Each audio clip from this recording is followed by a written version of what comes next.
Hello friends, कैसे हो आप सब। उम्मीद करते हैं आप सब अच्छे होंगे। Welcome back to S creative group. आज दोस्तों ऑटोकैड के अंदर हम सीखने जा रहे हैं पाथ एरे कमांड के बारे में, जो कि हमारी एरे की थर्ड टाइप होती है। तो यहाँ पर हम मॉडिफाई पैनल के अंदर जाएंगे और इस ड्रॉप डाउन के ऊपर क्लिक करेंगे।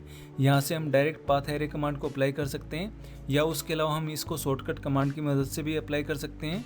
जैसे हम यहाँ पर AR टाइप करेंगे तो सबसे पहले हमारे पास एरे कमांड आएगी। तो एरे कमांड के थ्रू भी हम इसकी टाइप सेलेक्ट कर सकते हैं पाथ एरे, या हम डायरेक्ट यहाँ पर एरे पाथ भी टाइप करके इस कमांड को अप्लाई कर सकते हैं। तो जैसे मैं यहाँ पर एरे सेलेक्ट करता हूँ, उसके बाद ये हमसे पूछेगा सेलेक्ट ऑब्जेक्ट। तो मैं यहाँ पर ये ऑब्जेक्ट सेलेक्ट कर लेता हूँ और फिर यहाँ पर राइट क्लिक करेंगे। तो राइट क्लिक करते ही हमसे एरे की टाइप पूछेगा कि आपको यहाँ पर कौन सी एरे की टाइप अप्लाई करनी है। तो हमें यहाँ पर पाथ एरे अप्लाई करना है, इसलिए हम यहाँ पर पाथ सेलेक्ट करेंगे। तो पाथ एरे कमांड हमारी बेसिकली यूज होती है अगर हमें किसी भी ऑब्जेक्ट की कॉपी क्रिएट करनी है किसी भी पाथ के अलोंग, तो हम यहाँ पर पाथ एरे कमांड का यूज करेंगे। तो अभी यहाँ पर ये हमसे पूछ रहा है सेलेक्ट पाथ कर्व। तो अब हम यहाँ पर ये जो सप्लाइन हमने क्रिएट की है एज ए पाथ, तो हम इसको सिलेक्ट कर लेंगे। जैसे हम यहाँ पर ये सिलेक्ट करेंगे तो आप देख सकते हो यहाँ पर इसने इस ऑब्जेक्ट की कॉपी क्रिएट कर दी है इस पाथ के अलोंग। और यहाँ पर ऊपर की तरफ हमारे पास टैब ओपन हो गई है, एरे क्रिएशन टैब। तो यहाँ पर हमारे पास ये डिफरेंट पैनल दिए हुए हैं, टाइप पैनल, आइटम पैनल, रोज। तो यहाँ से हम इसकी सेटिंग को चेंज कर सकते हैं। तो सबसे पहले जो पैनल है ये है टाइप। ये हमारा एरे की जो टाइप है उसको शो करेगा। ये हमारी अभी पाथ एरे सिलेक्टेड है, तो ये हमारी पाथ एरे शो कर रहे हैं। उसके बाद यहाँ पर नेक्स्ट पैनल आता है आइटम का। तो यहाँ पर हम नंबर ऑफ आइटम्स भी इंक्रीज और डिक्रीज कर सकते हैं इस ऑब्जेक्ट के। तो अभी आप यहाँ पर देख रहे होगे हमारे पास जो नंबर ऑफ आइटम्स है ये डिसेबल्ड है। तो यहाँ पर हमारे पास ये ऑप्शन अनेबल्ड हो रखा है।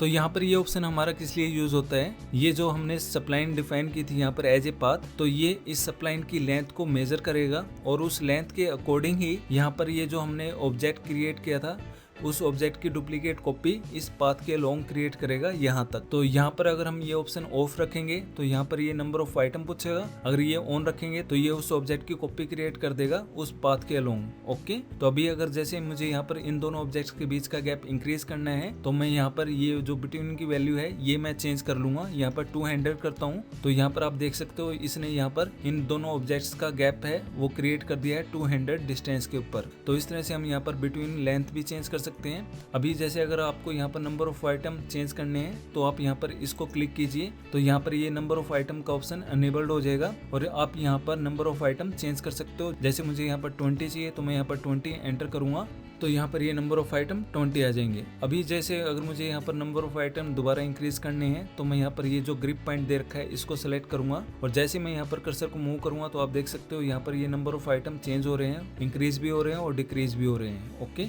तो मैं यहाँ पर इस एंड पॉइंट को सिलेक्ट कर लूँगा तो यहाँ पर ये नंबर ऑफ आइटम वापस ही चेंज हो जाएंगे। अगर मैं यहाँ पर 25 से अगर ज़्यादा देता हूँ तो यहाँ पर ये नंबर ऑफ आइटम को इंक्रीज नहीं करेगा। वो किस लिए, क्योंकि जो हमारी सप्लाइन है जो हमने पार्ट डिफाइन किया है उसकी लेंथ यहाँ तक है। अगर हम यहाँ पर नंबर ऑफ आइटम इंक्रीज करेंगे तो वो लेंथ से आउट जाएगा, तो इसलिए यहाँ पर ये उसकी डुप्लीकेट कॉपी क्रिएट नहीं करेगा। अब नेक्स्ट पैनल है यहाँ पर रोज पैनल। तो यहाँ पर नंबर ऑफ रोज अगर आपको इंक्रीज करने हैं तो वो भी आप इजीली यहाँ पर कर सकते हो। जैसे मैं यहाँ पर 2 करता हूँ तो यहाँ पर नंबर ऑफ रोज जो है यहाँ पर 2 हो जाएगी। इसी तरह यहाँ पर 5 करता हूँ तो यहाँ पर नंबर ऑफ रोज 5 हो जाएगी।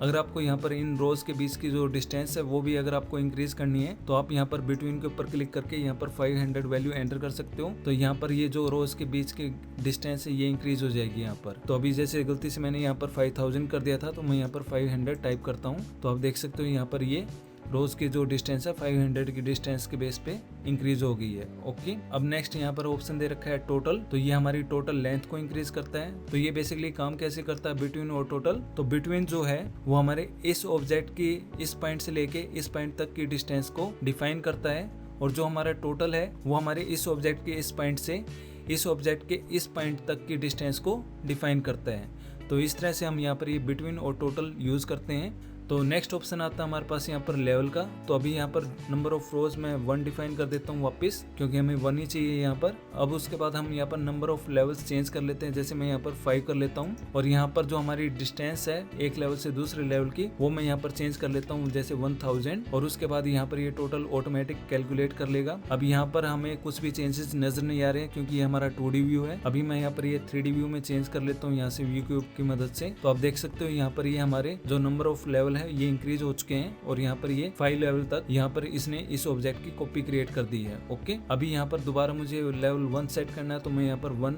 एंटर करूंगा तो यहाँ पर ये 1 लेवल रह जाएगा इसका। अब यहाँ पर टॉप व्यू दोबारा लेते हैं। अब नेक्स्ट ऑप्शन आता है हमारे पास यहाँ पर एसोसिएटिव। तो मैं यहाँ पर अगर ऑन रखता हूँ एसोसिएटिव तो ये क्या करेगा, जो हमारी यहाँ पर इन ऑब्जेक्ट की डुप्लीकेट कॉपी क्रिएट हो रखी है ये इनको एक साथ लिंक्ड रखेगा, यानी कि एक साथ ही एक ग्रुप में रखेगा।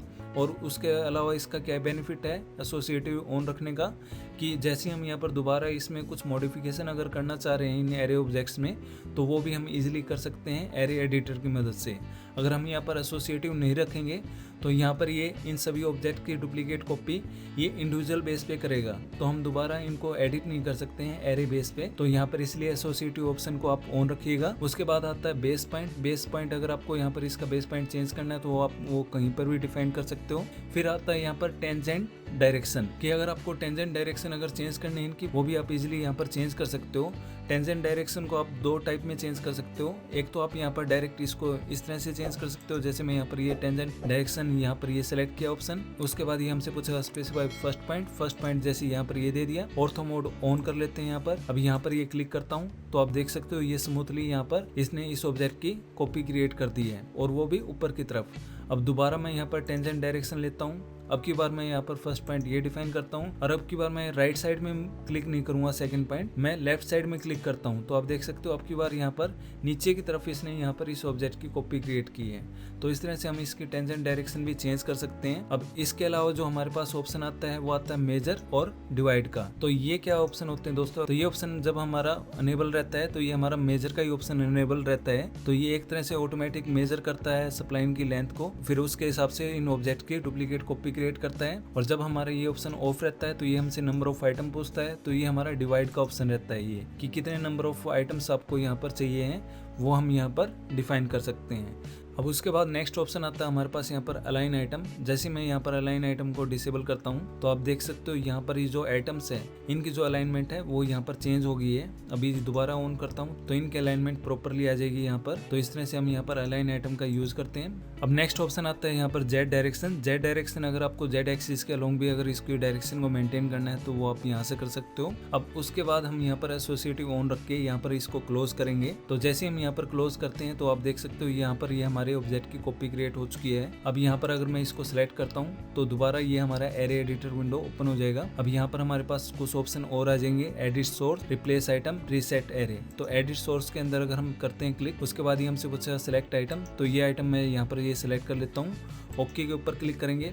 अब ये जो हमारा सोर्स ऑब्जेक्ट है इसके अंदर अगर हम कुछ भी चेंज करेंगे तो वो सभी ऑब्जेक्ट्स के अंदर यहाँ पर चेंज हो जाएगा। जैसे मैं यहाँ पर ये सर्कल क्रिएट कर लेता हूँ तो आप देख सकते हो यहाँ पर ये सर्कल ये सभी ऑब्जेक्ट्स के अंदर अपीयर हो रहा है। अब यहाँ पर सेव चेंज करेंगे तो इस तरह से हम यहाँ पर एक ऑब्जेक्ट के बेस पे सभी ऑब्जेक्ट्स की शेप को चेंज कर सकते हैं। अब यहाँ पर दोबारा हम सिलेक्ट करेंगे इसको। अब नेक्स्ट ऑप्शन है यहाँ पर रिप्लेस आइटम का। रिप्लेस आइटम कैसे यूज होगा, यहाँ पर जैसे मैं एक रेक्टेंगल क्रिएट कर लेता हूँ जैसे यहाँ पर ये, और इसके अंदर जैसे मैं यहाँ पर एक लाइन क्रिएट कर लेता हूँ जैसे यहाँ पर ये। अब यहाँ पर मुझे इसको रिप्लेस करना है इसके साथ में, तो वो हम यहाँ पर कैसे करेंगे, यहाँ पर ये सिलेक्ट करेंगे, रिप्लेस आइटम के ऊपर क्लिक करेंगे, फिर उसके बाद ये हमसे पूछेगा सेलेक्ट ऑब्जेक्ट। तो मैं यहाँ पर ये ऑब्जेक्ट सेलेक्ट कर लेता हूँ, राइट क्लिक करता हूँ, फिर यहाँ पर ये हमसे पूछेगा बेस पॉइंट मैं यहाँ पर ये देता हूँ। फिर ये हमसे पूछेगा सेलेक्ट आइटम इन दी एरे, कि आप एरे में कौन सी आइटम को यहाँ पर चेंज करना चाह रहे हो इसके बदले।